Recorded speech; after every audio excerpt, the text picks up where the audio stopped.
Dear students, हम exercise 6 solve कर रहे थे और 6.2 में क्वेश्चन नंबर 10 तक सॉल्व कर चुके हैं और क्वेश्चन 10 इज 6.2 कंप्लीट हो चुकी है। अब अपन कर रहे हैं मिसलिनियस एक्सरसाइज। अब मिसलिनियस एक्सरसाइज में इसमें देखो एग्जांपल तो है नहीं, अपन क्वेश्चन कर रहे हैं।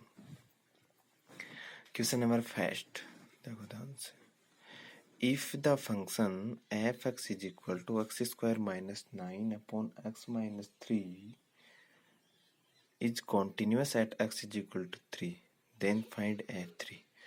मतलब f3 की वैल्यू फाइंड करनी है यहाँ पे, और फंक्शन है वो 3 के ऊपर फंक्शन क्या दे रखा है, कॉन्टिन्यूस दे रखा है। कॉन्टिन्यूस फंक्शन की डेफिनेशन से अपन जानते हैं कि मतलब 3 पे कॉन्टिन्यूस दे रखा, तो 3 पे फंक्शन की वैल्यू 3 पे राइट लिमिट यानी 3 + 0 RHL और 3 - 0 तीनों की वैल्यू क्या होगी, इक्वल होगी यहाँ पे। अब आपको देखो यहाँ पे अगर आप 3 पुट करते हो तो डायरेक्टली 3 पुट करते हो तो 3 का स्क्वायर 9 - 9 3 0/0 फॉर्म हो रही है। इसका मतलब डायरेक्टली इसको 3 तो पुट कर नहीं सकते, इसमें मतलब नॉन डिफाइन हो रहा है।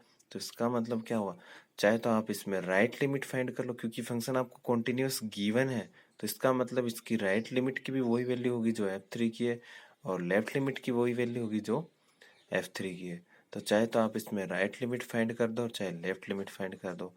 तो देखो given function be continuous at x is equal to 3, that is f3 is equal to f3 plus h is equal to f3 minus h। तो आप f3 अपन देखो राइट लिमिट फाइंड कर रहे हैं यहाँ पे f3 plus h, limit h tends to 0 f3 plus h। अब 3 plus h fx, तो आपका ये define fx is equal to X square minus 9 upon x minus 3। तो x की जगह क्या पुट कर दोगे आप, 3 + h। आपको क्या फाइंड करना है, f3 + h।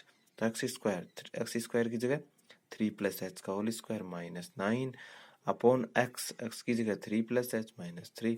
सॉल्व करेंगे तो देखो यहाँ से डायरेक्टली अपन लिमिट पुट करेंगे तो वो 0/0 फॉर्म बन जाएगी। तो पहले इसको थोड़ा सोल्व कर लेते हैं।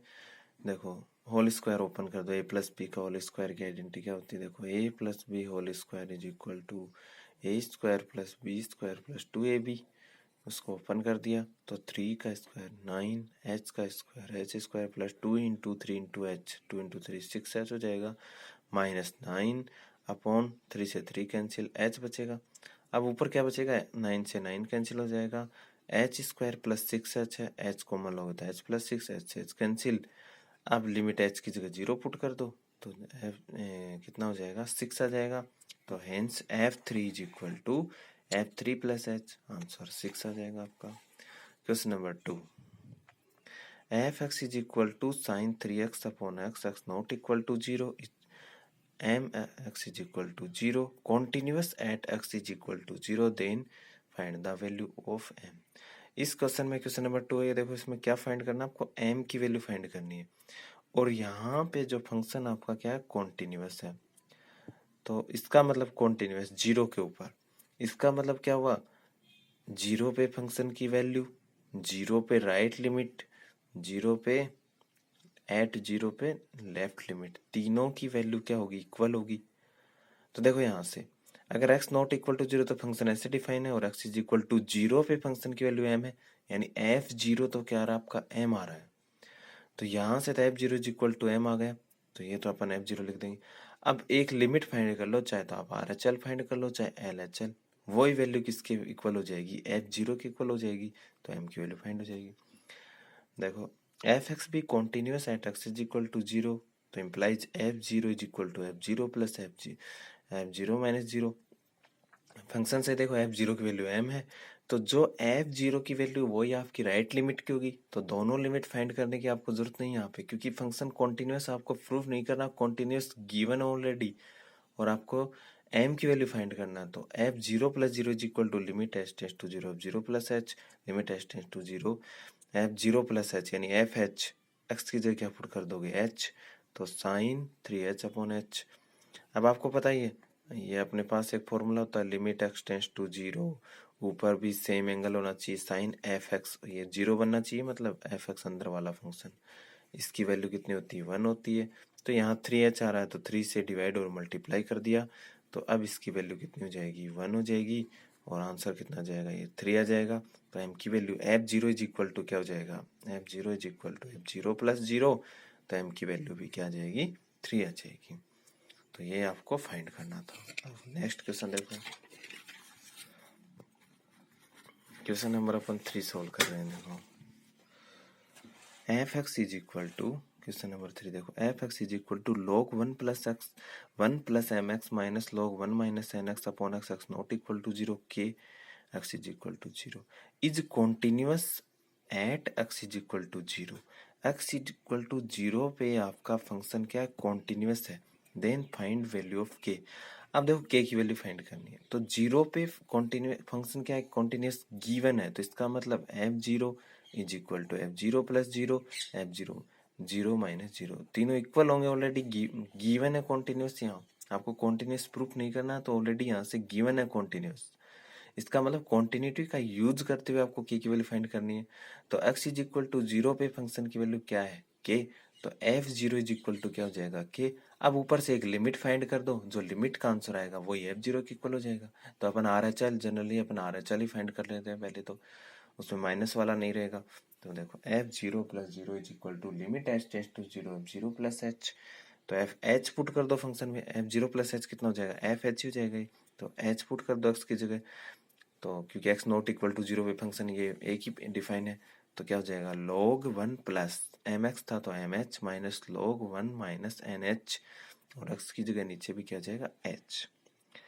अब देखो इसको अपन सोल्व करते हैं, तो आप पुट करो 0, तो यहाँ से तो m इंटू 0 0 जाएगा, log 1 की वैल्यू 0 होती है, यहाँ भी log 1 की वैल्यू 0, और नीचे भी 0, h की जगह 0 पुट करोगे तो कौन सी फॉर्म बन गई, 0.0 फॉर्म को भाई डीएल हॉस्पिटल रूल से सोल्व करते हैं।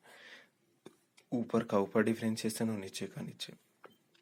विद रिस्पेक्ट टू लिमिट क्या है, एच पे लिमिट, तो विद रिस्पेक्ट टू क्या करोगे आप, एच। तो log 1 प्लस एम एच का डिफरेंशिएशन log का करो सबसे पहले। log का क्या होता है 1 upon M H, log x का क्या होता है 1 अपॉन एक्स होता है, तो इसको x अज्यूम कर लो 1 प्लस एम एच को, तो 1 अपॉन 1 प्लस एम एच, फिर अंदर वाले फंक्शन का और करेंगे एम एच का और करेंगे तो इंटू एम माइनस इसका क्या हो जाएगा 1 upon N 1 minus N H, फिर एन एच का और अंदर वाले फंक्शन का 1 का तो 0, एन एच का एच का तो 1 हो जाएगा, और नेगेटिव एन कॉन्स्टेंट है तो नेगेटिव एन, और अपॉन एच का 1 हो जाएगा। अब देखो, अब आप लिमिट पुट कर दो 0, यहाँ 0 पुट करोगे तो 1 प्लस 0 यानी 1 ही बन जाएगा, नीचे m अपॉन 1 m ही बन जाएगा, और ये माइनस माइनस प्लस हो जाएगा और ये 0 बन जाएगा, h की जगह एन एच, आंसर क्या आ जाएगा m प्लस n। तो फंक्शन कॉन्टिन्यूअस गिवन है, तो इसका मतलब f0 is equal to f0 plus 0 होगा, तो k की वैल्यू कितनी आ जाएगी m plus n। Next question 4 है, देखो F X is equal to X plus lambda X less than 3 four X is equal to 3 और 3x minus 3 x greater than 3। अब ये भी कॉन्टिन्यूअस है एक्स इज इक्वल टू 3 पे। अब find the lambda, lambda की वैल्यू फाइंड करनी है। अब देखो लेमडा कहाँ कौन सी टर्म में आ रहा है, पहले तो ये देखो यहाँ आ रहा है, मतलब एक्स लेस देन 3 के लिए आ रहा है, तो यहाँ से क्या फाइंड कर सकते हो आप, RHL फाइंड करेंगे या LHL। RHL तो ग्रेटर देन के लिए फाइंड होती है, LHL लेस देन के लिए, तो यहाँ से आप क्या फाइंड कर सकते हो LHL। और एक देखो 3 पे वैल्यू डायरेक्ट आपकी फाइंड हो रही है, f3 इज इक्वल टू 4, तो f3 इज इक्वल टू 4, तो ये तो डायरेक्ट आ जाएगा f। फिर आप क्या फाइंड कर लोगे, RHL फाइंड करने की आपको जरूरत नहीं है, LHL फाइंड कर लो, f3 माइनस 0। क्यों, क्योंकि यहाँ से देखो लेमडा भी तो आना चाहिए आपका, लिमिट के अंदर लेमडा तभी आएगा जब आप क्या फाइंड करोगे LHL। तो f3 minus 0 limit h tends to 0 f3 minus h limit h tends to 0 f3 minus h less than 3 है, मतलब ये 3 माइनस h, तो x प्लस लेमडा है, x की जगह क्या पुट कर दोगे 3 माइनस h प्लस लेमडा। अब h की जगह 0 पुट करोगे तो 3 प्लस लेमडा जाएगा। अब f3 इज इक्वल टू क्या आएगा f3 माइनस 0, क्योंकि फंक्शन कॉन्टिन्यूअस, आपका गिवन फंक्शन भी continuous at x is equal to 3, तो f3 is equal to f3 minus 0, तो 4 is equal to 3 plus lambda, तो लेमडा की वैल्यू कितनी आ जाएगी 1। यहाँ से देखो आपने RHL फाइंड क्यों नहीं किया, क्योंकि RHL में लेमडा आ ही नहीं रहा था, तो आपका इन दोनों से काम निकल रहा, तो इन दोनों को फाइंड करो पहले, f3 फाइंड कर लो और f3 माइनस, क्योंकि LHL से ये लेमडा भी आना चाहिए, क्योंकि अगर इन दोनों को फाइंड करते तो इसका भी आंसर 4 आ जाता, ये भी 4, लेमडा कहीं आया ही नहीं, RHL फाइंड करते, तो इसका मतलब आपको जो फाइंड करना उसको देखते हुए फाइंड करना है, मतलब LHL फाइंड करें या फिर RHL। तो ये क्वेश्चन नंबर 4 था आपका।